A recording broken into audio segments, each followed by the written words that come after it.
Every day, sadly, that I battle with the twin emotions of rapture and frustration. If you'd see me on Friday, I was kneeling on the floor here with a big canvas, a plastic dish scourer, a thing of white spirit, and rubbing it all back. It's very rarely easy. Sometimes you have moments when it all seems to come together in almost a subconscious state. But yeah, there are always frustrations. There's always this gap between what I feel and what I'm able to do. And the only advantage about that gap is it makes me still want to go to work, even when I am of an age when some people would retire.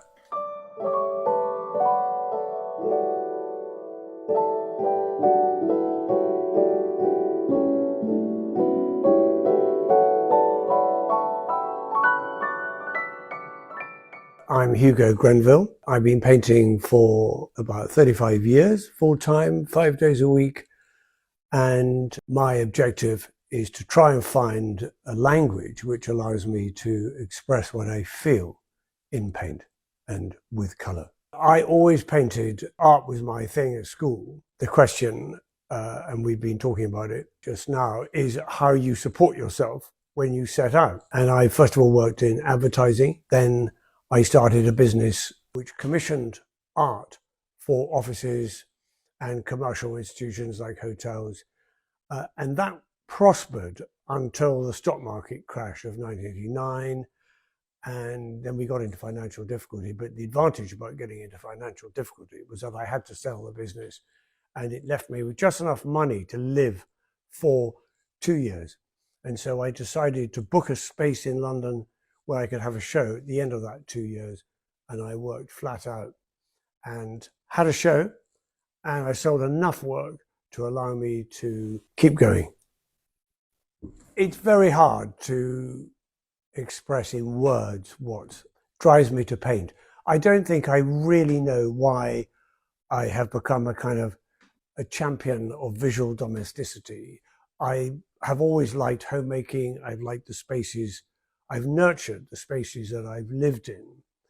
And these paintings are a kind of reflection of the importance of the spaces in which we live, and the materials that surround us, the objects that surround us, the way the light works, and the joy that can be found in the simple business of the space in which you live. I think they also have a sense of the importance of connecting to things that are not temporal. So the world is a troubled place at the moment, and you only have to open the pages of your news feed or your newspaper to feel like you really can't get out of bed in the morning. But the thing about painting is you can paint joy and you can paint optimism, and these are things that can coexist within our troubled times. And I remember seeing an exhibition some years ago in Paris of art which was made during the Second World War. And right in the middle of this large show, the Grand Palais, was a still life by Matisse and a big figure painting by Bonnard.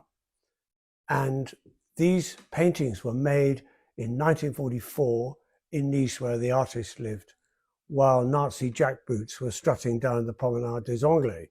And I thought, wow, if you can paint, if these two great painters, Bonnard and Matisse, can paint what is joyous about life, even when their city is occupied by the Nazis, that is something really worth doing, to hang on to the richness of light and color and space, and have those things as a stepping stone to some kind of spiritual satisfaction, some kind of spiritual awareness. So I think that's also an important part of why I keep coming back to these familiar spaces and painting with these, assembling my familiar objects, having a reclining figure on a sofa. And I've done this again and again, year after year, always trying to get to this other place, this place of kind of spiritual awareness, I suppose.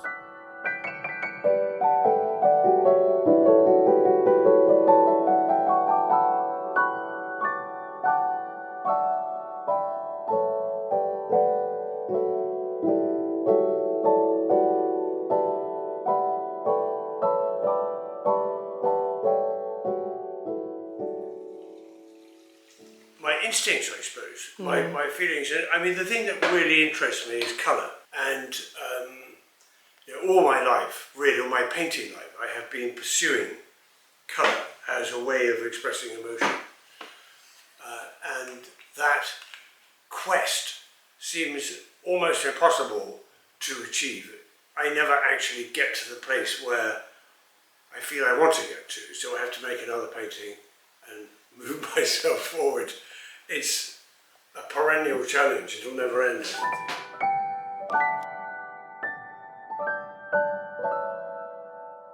The paintings are not about here and now. I'm not engaged in reportage. I'm not trying to record the latest political sensibilities. I'm not making any comments about the difficult world in which we live, the huge wealth gap between the rich and poor. These are things I mind about, but I don't feel they're relevant to my painting. I think my painting is an invitation to the viewer to step into another world, which is accessible if you look for it. It's there around us, around all of us, in gardens, in parks, in your own home. We can access this space, however difficult our lives have become. And so, yes, it's a form of escapism, but it's a positive form of escapism that I think gives people a reason to feel joyous. My American gallery owner said to me 20 years ago, we were having lunch in Paris, and I said something like, I think I ought to be more modern. Perhaps my work is too romantic and too old-fashioned. And he said, for goodness sake, he said, you're lucky enough to have a style which is totally individual. Don't look over your shoulder and copy everybody else. Just be yourself. And I think it was really useful advice, because at times I've realized that I'm painting in a way that practically nobody else is painting. The roots of my style lie in that kind of post-impressionist idiom. But my work doesn't look like Matisse's work or Bonnard's work, but it has some of the same sensibility. I think the crucial thing is not to be self-conscious when you're painting. And if I become self-conscious, then I become imitative. And if I become imitative, I'm not being authentic to myself. I've lost my integrity.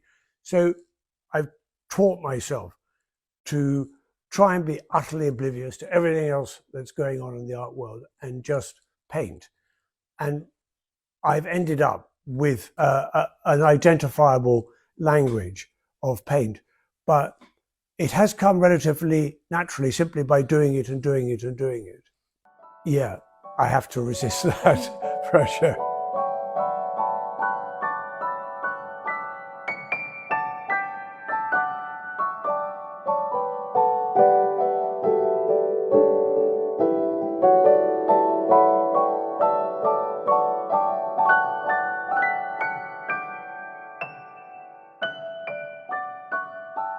Pretty much every painting begins with me sketching out in charcoal on paper what it is that I think I'm getting at. So I might make 5 or 6 drawings in a morning and then look at one of them, and that seems to be on the right lines, it seems to be the right composition. And then having got my composition right, and if it's a figure, arrange the figure in such a way, if it's a still life, moved objects around. And then I'll get a canvas and I might make a small study to start with, or I sometimes go in with a very big canvas and then I paint. And I almost always make 2 or 3 versions of the same subject, hoping that one of them will express what I feel. It's a very simple process. It doesn't, I've tried ceramics and printmaking, and I got stuck because the process was complicated and technical, and in the case of ceramics, quite scientific.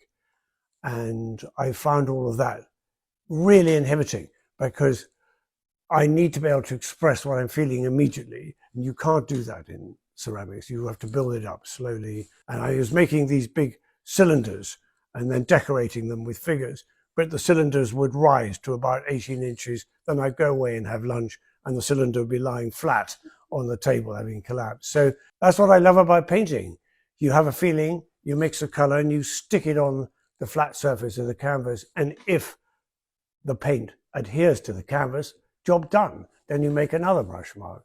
There's no process, or hardly any. Yeah. You talk about the process, that probably is the thing that I do a lot of, is rubbing back, putting the canvas on the floor, pouring white spirit over it, rubbing it back, glossing it with absorbent paper, letting it dry, and then I return to the subject, but I have erased a lot of the detail and a lot of stuff that doesn't need to be there. I'm always in pursuit of a way of making the subject as simple as possible, even though my tendencies are to make everything very complicated. I've been frustrated by painting all my painting life, but it has to be said that the frustration is perhaps 20% of the 15 or 20% of the time. And the rest of it goes from something that is quite steady to something that is really heady, a kind of intense excitement. And it is really a rapture. And that is so invigorating and so transcending that it's worth putting up with the frustrations. And I don't, now when I scrub a painting back, I don't feel a sense of desolation, which I might have some years back. I just know it's part of the process.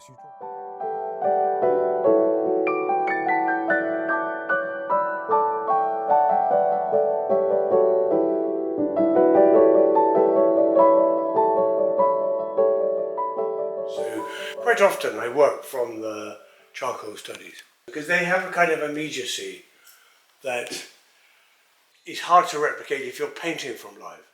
It's actually quite difficult to amass enough information to record and express what you feel about the subject. So sometimes it works better to actually make a charcoal drawing, which is very immediate and can be rendered in 45 minutes. And then that contains within it some of the emotional sensibility of the subject, and then with less pressure I can work away from the subject. So the model has gone home, but I still have that piece of immediacy, frozen immediacy if you like, and then I can work from that. It's never wholly descriptive, it's really more expressive. So for instance, that colour isn't the colour of the back of the sofa that she's reclining on. It's actually a colour that is in my mind that works with this colour. And so everything, the surface colours are, in my opinion, they're up for grabs. You might want to paint something pink because it is pink, but you might want to paint it red or orange, something that relates to it but isn't the same, so that each colour has to be some kind of blood relation to the colour next door. It may be that, if you look at this, if you look at that, so that was painted on this sofa over there, and you can see that actually it's a sort of ochre colour, the back, but that didn't really work with the flesh tones and the background materials, and so without even really thinking about it, I had changed the colour. And that's what I always try and teach my students, is this thing of seeing colour as an expression of what you feel rather than literally describing the surface of something. If you look at the palette here, these are all the possible colours that I might use, but I only use a few of them at a time. So a painting has a restricted range of colours in order to make the colours work harder. I like always to know where my colours are, so they always go in the same position. There's a box of reds and pinks, and underneath the reds and pinks is a box of blues and greens. So cool colours, warm colours.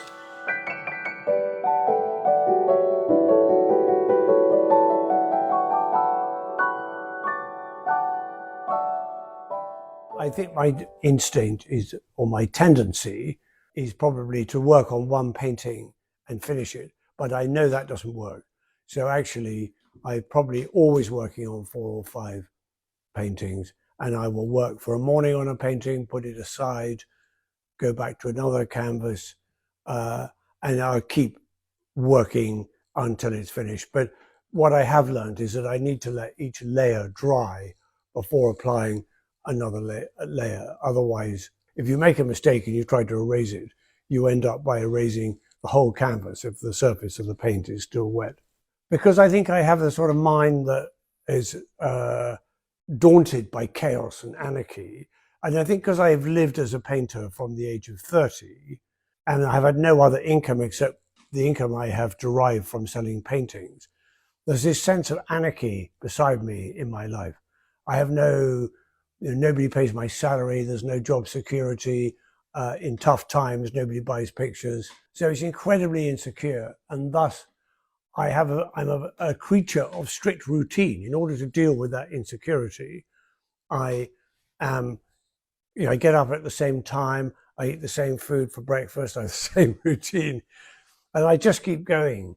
And what I would like to do with my tidy mind is make a painting and leave it on one side to dry and then put it in the storage rack and make another. But it doesn't work. So actually I am working. All the paintings you see, I'm working on all of them, but obviously at different times. I think the inspirations that I was actually inspired in Morocco, which was in fact a honeymoon. But I was very inspired by some of the glazed ceramics, the tiles that are used to decorate the interiors, and the lovely simple printing of textiles with strong patterns. North African textiles I love, but I've bought textiles from junk shops, antique shops over the years, and printed designs on fabric are definitely an inspiration. So is nature, and so is, I find myself, I'm in a friend's house, I look at the surface of the table, light is reflected, there might be a vase of flowers, there might be a view through a window behind. Sometimes I glimpse something that makes me think, yes, the table by the window, that's a lovely idea. So I think as I go about my life, I am affected by what I see.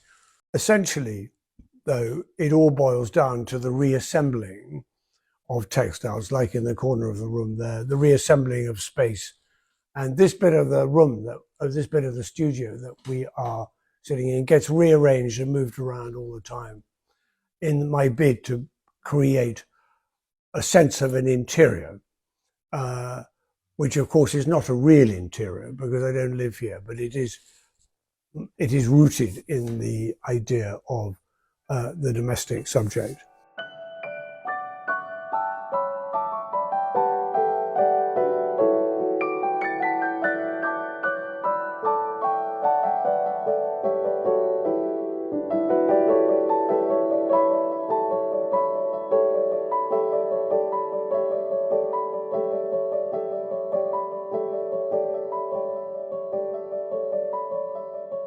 I get a lot of pleasure from hearing that people feel a sense of joy, a sense of peace, of contemplation, of relaxation. Matisse said, I would like my viewers to see my art as if enfolded by a comfortable armchair. And I kind of absolutely get that. I want people to feel less stressed, more in tune with their surroundings, and more aware of the fact that we have this internal life as well as an external life. And the internal life is nothing to do with what goes on in the world. It's all to do with how you, the individual, react to the world. And it is that second point, that reaction to the world, where if I can present shape and pattern and light and color, then perhaps I can bring joy. I can state the joy of being in that space. My most essential bit of advice would be to work out what it is that you really mind about in art.